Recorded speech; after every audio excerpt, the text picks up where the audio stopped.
Hey everybody, Doug here from 2+ Tough, and today I wanted to do kind of a different video. You see, tomorrow, as of the time of recording, I am going to an event here in Cedar Rapids, Iowa for Conquest, the Last Argument of Kings. Now, I've participated in several game days and demos and that kind of stuff, but never an actual event. This is sort of a Kickstarter thing at a local store, First Turn Games, to start off their Conquest community. And so it's one of those very lighthearted, kind of events where no one's here to compete. There's no painting requirements. It's just to kind of introduce the game to people, which I'm all for. Unfortunately, because life has been very, very heavy towards me lately, I'll just say that. A lot of big feelings. I've not had as much time to prepare as I would have liked. And so we are now the day before the event putting together a list. However, I thought it might be interesting to record the choices I make based on the models that I own physically, as well as what I'm thinking about when I add them to my list. And so what we're going to do is go over to the shared screen, hang out over on the Bellum site, and build up an army of Dwegholm, 2,000 points for tomorrow's event. All right, so here we are at the Bellum site, and I'm just going to throw the heroes that I have available and want to take up here, and we can remove them as necessary.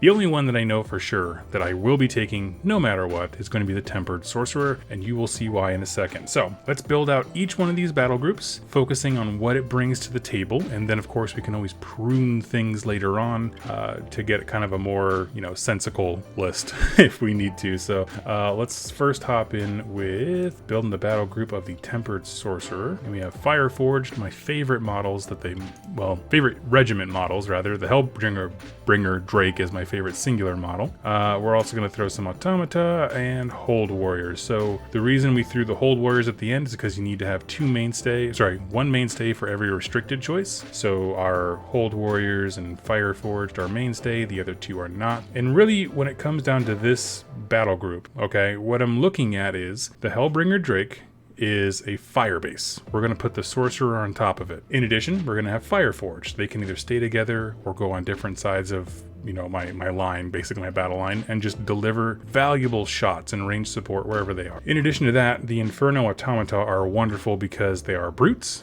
They are light, meaning they can't cap objectives, but they are extremely fast and aggressive. It just takes more work to get rid of them than you typically think, which is nice. And the Hold Warriors are there specifically to fill out the roster and die. They're my trading piece, right? I'm happy to throw warriors onto an objective I don't care about. If they live, they live. If they die, they die. So we'll go into the sorcerer here. He's going to be my warlord because I like his ability.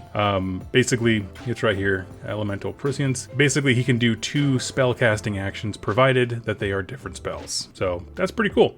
You gain an additional action, period, and then if you happen to do the spell thing, you have to pick a different one. So I like that a lot. But that means we have to pick spells, and we have to pick at least 2 for that to be a valuable asset. For me, Fireball and Flame Wall. Flame Wall punishes opponents for having very, very large or deep ranks. It basically is imagine if you could literally throw a wall at people, right? It just keeps going the further back the regiment is because it's hitting every single line of infantry. And then Fireball is more of the traditional magic missile, just point click, it does damage. So I think together they make pretty good pairs. There are some restrictions because I want to go with a Hellfire or Hellbringer Drake that I have to pick from the Fire School, from what I understand. We're gonna pick Hellbringer Sorcerer and the Drake. So I'll be honest, this is one thing that I think is an absolute weakness of the Bellum system. To have the Tempered Sorcerer riding the back of the Hellbringer Drake, you first add the Sorcerer. The Drake is now an Arcane Mastery upgrade, and you have to have it in the list. I would much prefer if they just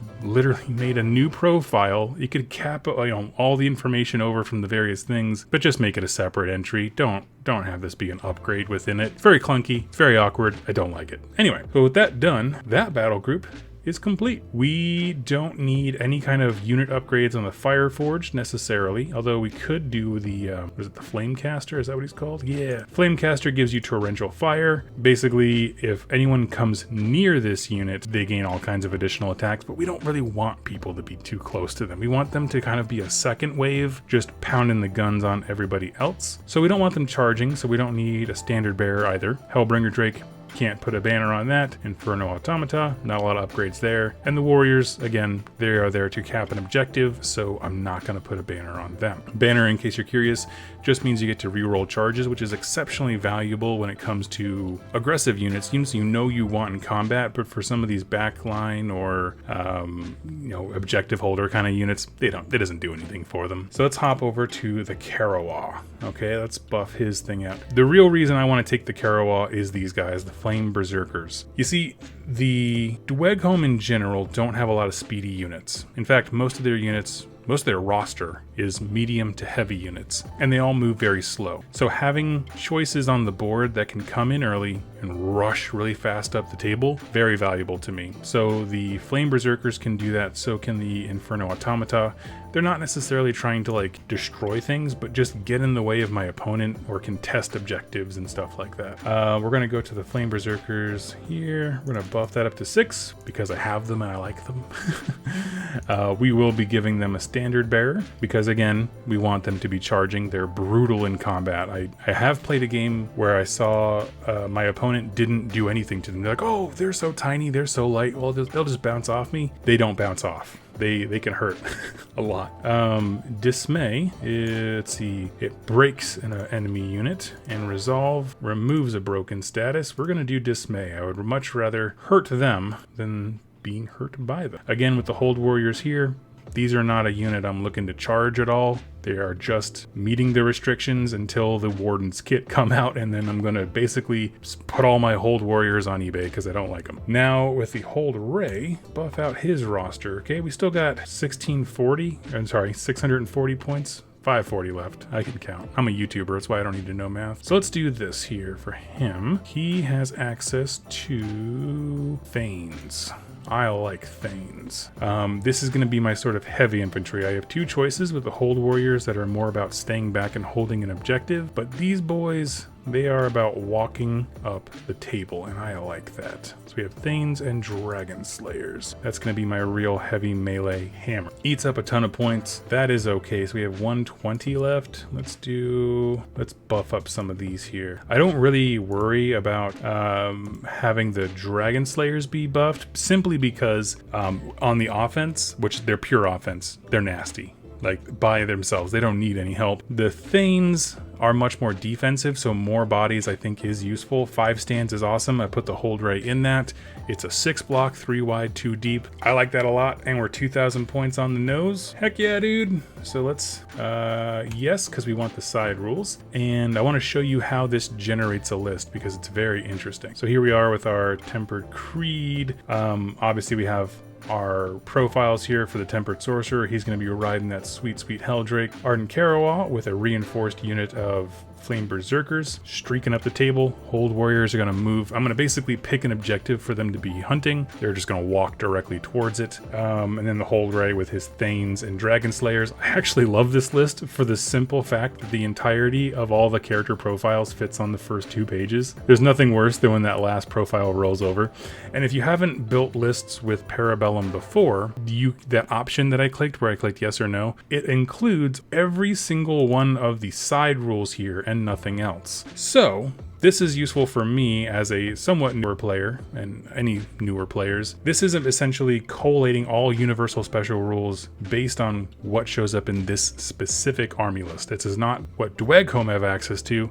This is what this list has access to, and that is exceptionally helpful because if you are playing your game and you're looking up any one of your units, you can look at this and be like, okay, what rule do they have? And you just kind of flip down and go, oh yes, that's right, cleave means this. And it's very, very helpful. You can see all the special rules written right here. Now back to our list, what we're gonna be doing from a total, I guess, aerial view. What I intend, right, my intention, I guess, for the list is to rush forward with Automata and the Flame Berserkers. They're going to just push looking at whatever the closest enemy unit is. They're not worried about objective. Whatever the closest enemy unit is, get to them or whatever objective they are headed towards. Behind them are going to be units of Hold Warriors moving towards an objective. They're going to be my bodies on the table.